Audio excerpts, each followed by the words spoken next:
Have you noticed something strange lately? Every major news story somehow turns into the same plot. Countries choosing sides, trade wars, military alliances, technology bans, arguments over chips, oil, shipping routes, and who gets to control what. It's starting to feel less like one globalized world, and more like the world is slowly breaking into teams again. Not necessarily enemies, not necessarily friends, just teams. And that's weird, because for years people were told globalization would make borders matter less. Countries would trade with each other, depend on each other, grow richer together. The future was supposed to be one giant interconnected system. Then suddenly, everything got complicated. The world used to feel simpler. After the Cold War ended, many people believed the biggest geopolitical battles were over. The future seemed obvious. More trade, more cooperation, more globalization. Companies built products using parts from dozens of countries. A phone designed in one country might contain components from 10 others. The world became deeply connected. And for a while, it looked like everyone was moving in the same direction. But there was one problem. Countries don't think like companies. Companies care about efficiency. Countries care about security. And eventually security started winning again.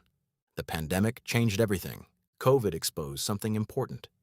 Many countries suddenly realized how dependent they were on foreign supply chains. A factory closes thousands of kilometers away, and suddenly another country can't get medicine, or computer chips, or basic equipment. That scared governments, because dependence feels efficient until something goes wrong. Then dependence feels dangerous. The chip war, nobody saw coming. Not oil, not gold, not diamonds, tiny pieces of silicon.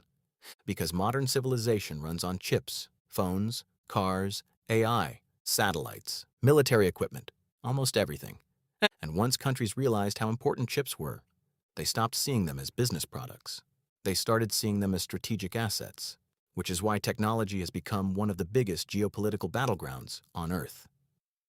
Trade is becoming a security issue. For decades, countries mostly asked, "Can we buy this cheaper?" Now they're increasingly asking, "What happens if we can't buy it tomorrow?" That's a completely different question, and it changes everything. Factories move, investments shift, partnerships change. The world starts reorganizing itself around resilience instead of pure efficiency. Everyone wants independence.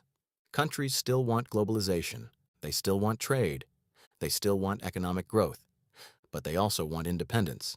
And those goals sometimes clash. Because the more connected you become, the more vulnerable you become. It's like living in an apartment building. Sharing resources is efficient until the power goes out. Then suddenly everyone wishes they had a backup generator. Geography is back. For years, people talked as if technology would make geography irrelevant. The internet would connect everyone. Distance wouldn't matter. But geography never actually left. Shipping routes still matter. Oceans still matter. Borders still matter. Natural resources still matter. And now governments are paying attention to those realities again. The map is becoming important in ways many people thought were fading. The new Cold War question. A lot of people ask whether we're entering another Cold War. The answer is complicated, because today's world is very different. Countries are rivals in some areas, while remaining business partners in others. They compete, cooperate, argue, trade, all at the same time. That's what makes modern geopolitics so confusing. Nobody is completely separated. Nobody is completely united. Why everything feels more tense. For decades, many countries operated under assumptions about how the world would work. Now those assumptions are being tested.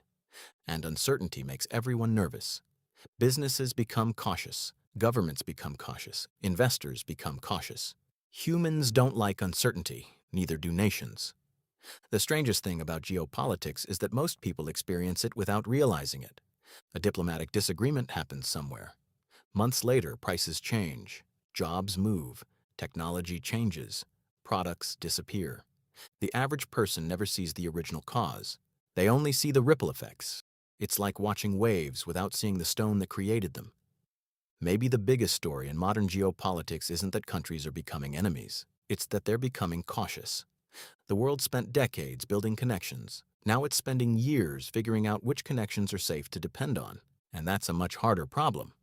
Because building relationships is difficult, but deciding how much to trust them has always been the real challenge.